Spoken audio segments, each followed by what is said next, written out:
Tashi Delay. My name is Khenpo Jigme Dawa, and welcome to part 2 of Getting Acquainted with Tibetan Buddhism. In this talk, I will be addressing the Four Noble Truths, the first teaching of the Buddha. But before we begin that, let's take just a moment, take a deep breath, relax, keep your back straight, and just rest in a quiet meditation.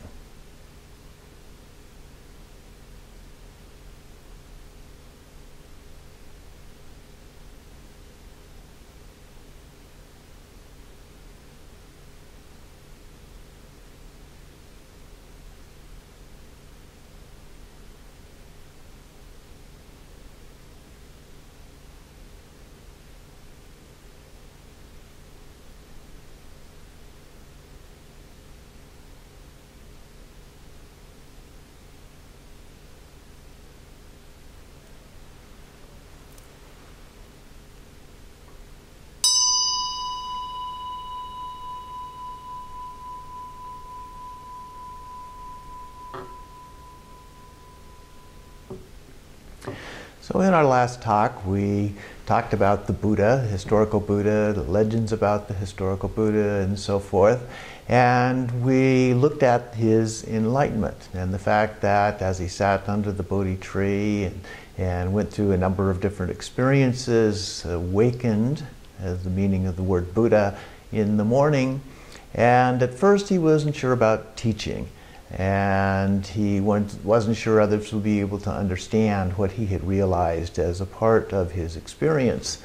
And so he was reluctant to go about teaching. And of course, Mara, according to the legend, was encouraging him not to teach. But Brahma came along and encouraged him to go ahead and share. And he at least decided that, well, at least a few of the intelligent people would be able to figure out what he was talking to, and he set out and found his 5 companions and began to talk with them and teach them. And the first teaching was this one on the Four Noble Truths.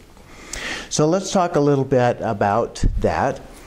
The 4 truths, the first one is the truth of dukkha, or suffering, and we'll talk a little bit more about what that means, but there's a general sense of dissatisfaction or imperfection associated with that. The second one is the truth of the cause of our suffering that we have. The third one, the truth of the cessation of dukkha, that is, we can end the suffering. And the fourth one is the truth of the path, the noble eightfold path. And that will be the talk next time, but we'll give an overview of it in this one. It is sometimes said to follow a medical model in which we first recognize the symptoms and then we diagnose what the illness is, and then from that we're able to say that there is a possible cure and then prescribe the medicine or whatever is required for that. And so it does in fact follow that. Historically speaking, the very earliest texts of Buddhism do not include the Four Noble Truths as a separate teaching. So it is possible that someone at a later time actually brought them together in that form. But that's not what is important here. The important thing is the message. And it was a message taught by the Buddha, whether it was in the form of the Four Noble Truths or somebody else brought those together as a way of helping to understand and communicate those truths. So the first thing to understand is that no being wants suffering, and everyone wants happiness. And a sentient being is any being who is able to experience one of those. So that includes typically things not just human beings, but animals, birds, fish, insects, and so forth. So all of these beings want happiness and do not want suffering. So the first noble truth, the truth of dukkha, or suffering, what is the Buddha talking about here? One of the lists often given is birth, old age, sickness, and death. That particular list actually comes from the Vedas, but as you recall, the Buddha talked about these things in terms that other people would understand. And so relating it to something that was familiar to them through the Vedas and the general discussion in the culture would be something that with which they were familiar, make it easier for them to understand.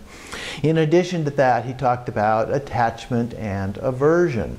So attachment would be those things that we want, that we don't have or can't get. And aversion would be things that we don't want, that maybe we get anyway. So those are also are forms of sufferings. He also framed this in terms of a teaching on the three sufferings. Here he talked first about the suffering of suffering. This is the mental anguish and so forth, the physical pain that we sometimes experience. Those kinds of suffering are suffering of suffering. So even animals and insects and so forth might experience those kinds of suffering.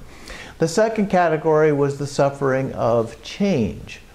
And we all experience change in our lives. Change is very prominent. He talked a lot about impermanence, which is all about change. And so this suffering is about losing things that we have. That's one form of change. Or in some cases, it's getting what we don't want. So all of those are included in the suffering of change.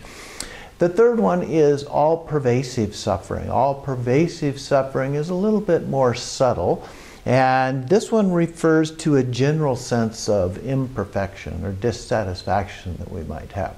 You might think of it in terms of the midlife crisis that we might have, but certainly goes beyond that. The second noble truth has to do with the truth of the cause of dukkha, the cause of suffering. What is that?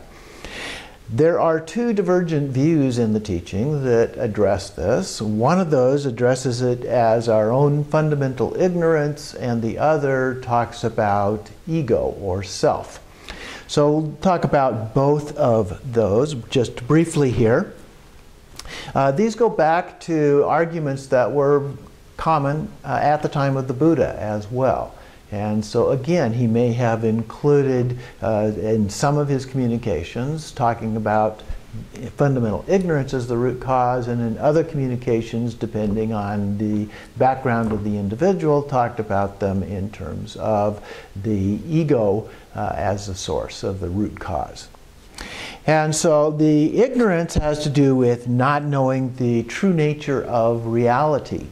And this includes both relative and ultimate truth. The relative truth having to do with our day-to-day kinds of experience, but specifically in Buddhism it refers to things such as the law of karma and the cycle of rebirth or reincarnation and so forth. In terms of ultimate truth, we're talking about the true nature of things, the ultimate nature, transcendent wisdom, we sometimes refer to it. In terms of ego, just briefly, we're talking about self-interest, attachment, desire, those kinds of things that then lead to jealousy, anger, and other afflictive emotions that we experience in our lives. So let's look at these in just a little bit more detail. The first one, the idea that ignorance then leads to ego, which then leads to other forms of suffering. So ignorance then again is this sense of ultimate and relative truth, the relative truth dealing with ordinary life, karma. Karma means actions. And so here we sometimes use the expression, what goes around comes around. And so that is a little bit of the idea of what karma is about. So it can express itself in this life. We do something negative to someone else, maybe they come back at us in kind. Or perhaps we do something very nice and generous for someone else and then they respond in kind. Or even someone else responds in kind as a result of that. But in Buddhism, it's not just about this life. It may leave a karmic imprint or seed which is then carried forward in our consciousness through the rebirth process, and those can then manifest in a future life as well. And so this is called the alaya consciousness. And it is also a way of helping to explain why good things happen to bad people and bad things happen to good people in some cases. The various afflictive emotions that we might experience, there are different ways of describing these, but one of them talks about the three poisons, for example. The three poisons are ignorance, this fundamental ignorance that we're addressing, desire, and anger. Those are the three most fundamental of what are called the three poisons, or these afflictive emotions. There's also six poisons, and those relate to the six realms of cyclic existence. These realms may be real, or they may be what we actually experience in daily life. They're taught in different ways. So those realms are the hell realm, which is associated with anger. And if you think of someone in an angry mode, they tend to express that anger in one of two ways. Either they express that anger through rage and aggressiveness, which corresponds with the hot hells. There are a number of those. Or perhaps they express that through avoidance or a cold shoulder, which correspond with the cold hells, if you will. So you can begin to see there are some correlations here in terms of our own experience. So the hell realm may in fact be the hell that we experience in this life, rather than a hell in some physical location elsewhere. My teachers have taught these in terms of these being in our own mind, as opposed to a physical manifestation of some kind. The second realm is the realm of the hungry ghost. This is associated with greed. There are several forms of hungry ghosts, but in general they have huge stomachs and very tiny mouths and throats, and so they're always hungry. They always want more. Greed. The next realm is the animal realm, and this is associated with ignorance. The ignorance referred to here has to do with the fact that many animals eat other animals, and they create suffering for those other animals. And so that kind of ignorance is very difficult and a form of suffering for them, and gets expressed in other ways having to do with survival. The human realm refers to sense desires. Desire is the word usually used, but particularly sense desires, and especially our desire for sexual release is a big one associated with that, the sexual desire. The next realm is the jealous gods, self-expressive. Sometimes these are referred to as the demigods, but jealousy is the main afflictive emotion associated with this realm, a form of desire. And finally, we have the god realms. And in the god realms, we're talking about arrogance or pride associated with that one, a sense of superiority over others. And so those are the key afflictive emotions. They manifest in many other forms. There are lists of 50 or so of these, and so there are many different forms in which those manifest in our lives. But moving on then, we also, in terms of relative truth, talk about ethics and morals. Now, normally ethics refers to the idea of right or wrong, but in Buddhism it refers more specifically to what is either helpful or not helpful in terms of our practice and achieving enlightenment. There are 5 lay precepts associated, actually come out of the Vedas again. Not killing, not stealing, or more specifically, not taking what is not given. No sexual abuse, or more specifically, adultery. Not lying, and no alcohol, and in some cases, other drugs as well. These are things that are not particularly helpful in terms of our practice. This was expanded to the 10 non-virtuous actions and 10 virtuous actions. 10 things to avoid, the non-virtuous actions, and 10 things to do, the virtuous actions. And they correspond. They're basically opposites of each other. And they are divided into 3 categories: those of body, those of speech, and those of mind. And so the 10 actions to avoid, the non-virtuous actions, for the body are killing, stealing, and sexual abuse. And in terms of speech, the next four are lying, divisiveness, harsh words, and our all-time favorite, idle talk. Then we have three of the mind.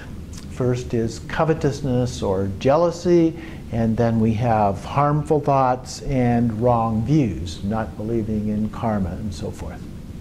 So those are the non-virtuous actions. Their opposites then are expressed as protecting life, generosity versus stealing, honoring sexual vows and respecting others, telling the truth and talking with loving speech, reconciling or harmonizing, using pleasant words, engaging in meaningful talk, and generosity. Generosity is in here twice. In the first time we're looking at it compared to stealing. In this context we're looking at it compared to jealousy.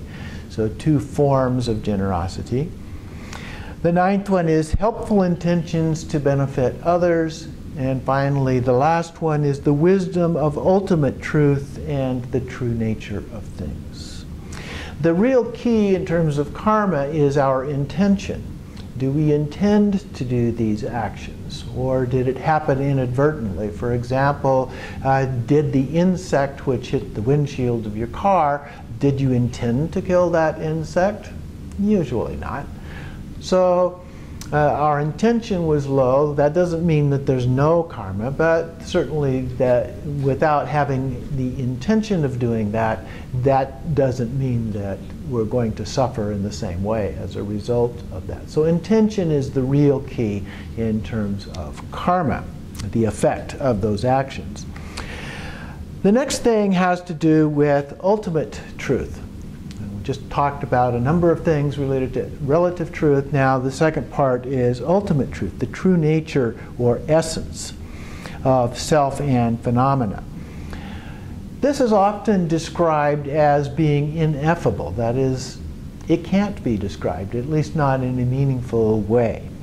And so we have various proximate descriptions, and there are many of those trying to help us, pointing at the ultimate truth without actually being the ultimate truth. And one of the key words that we use to describe that is emptiness, shunyata. And oftentimes it is paired with other words like compassion. So we have compassion emptiness, or we have luminosity emptiness, or bliss emptiness, or awareness emptiness, and so forth.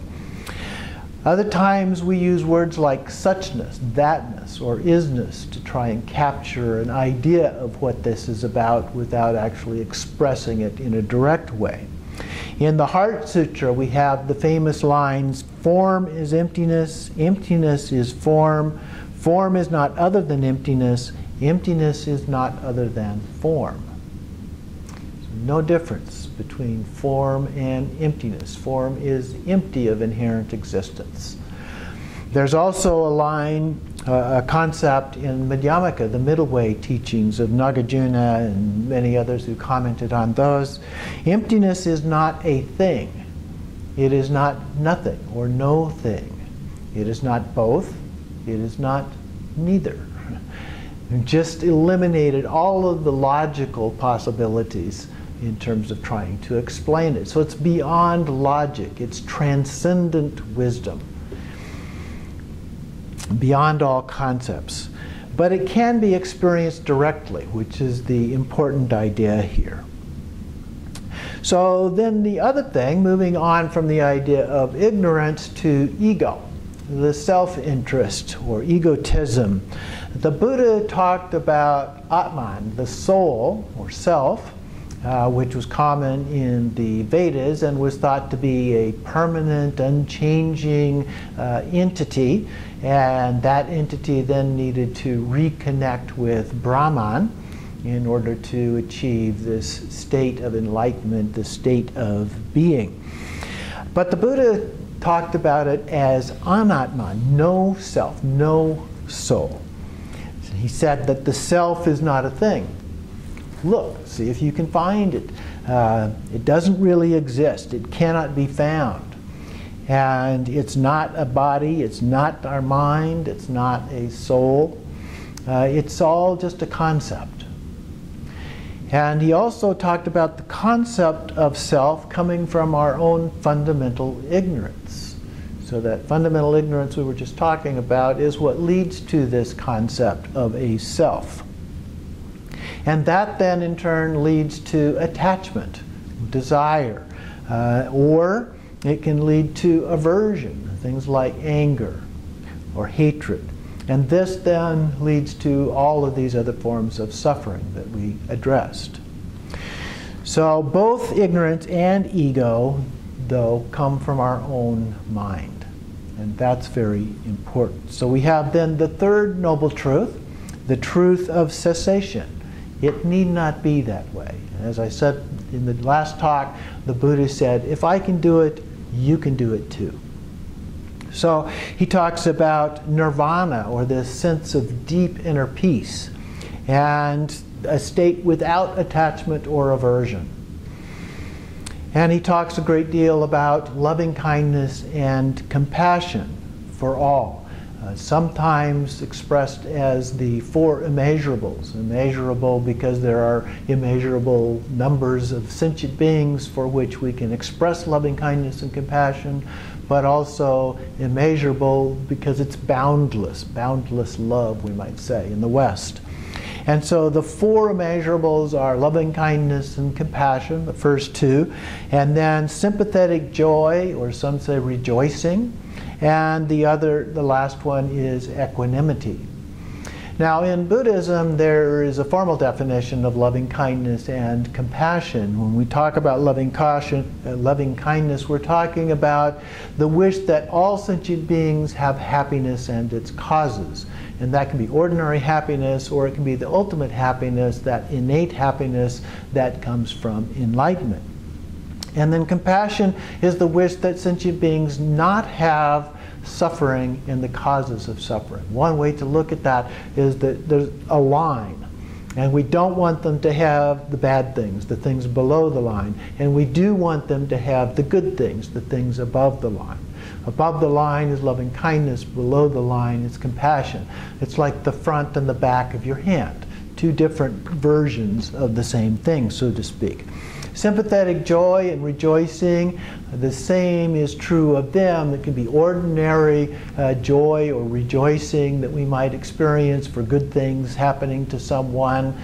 But it's also the joy that we have associated with someone attaining enlightenment. And then the last one, equanimity, says that we treat everyone the same, regardless, whether they're our enemy, our worst enemy, or our dearest friend. It doesn't matter.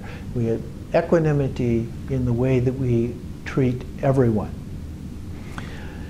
And then finally, the fourth noble truth, the truth of the path. And this will be the subject of the next talk, so I'm not going to go into great detail about this. But this is called the eightfold path, or the noble eightfold path. The Buddha also talked about it as the three trainings. The three trainings being ethics, meditation, and wisdom. So these categories tend to fit into those broader categories. So the first ones, helpful actions that fit in the category of ethics, are right speech, right action or conduct, and right livelihood. I might point out that in the last case, it's obvious that he's addressing not just monks and nuns, because they have no livelihood, but also lay practitioners or householders in his talk. The next three are associated with mind training or meditation. Here we have right effort, or patience and persistence, right mindfulness or focus, and right concentration, not too tight, not too loose. The next two, the last two, have to do with wisdom, and here we have right understanding and right thought. So these are the eightfold noble path. So following these, and so we'll talk in more detail about those in the next talk. But I also wanted to touch on some other teachings related to the idea of the four the Fourth Noble Truth. And one of those is a set of teachings on the 6 paramitas, or 6 perfections.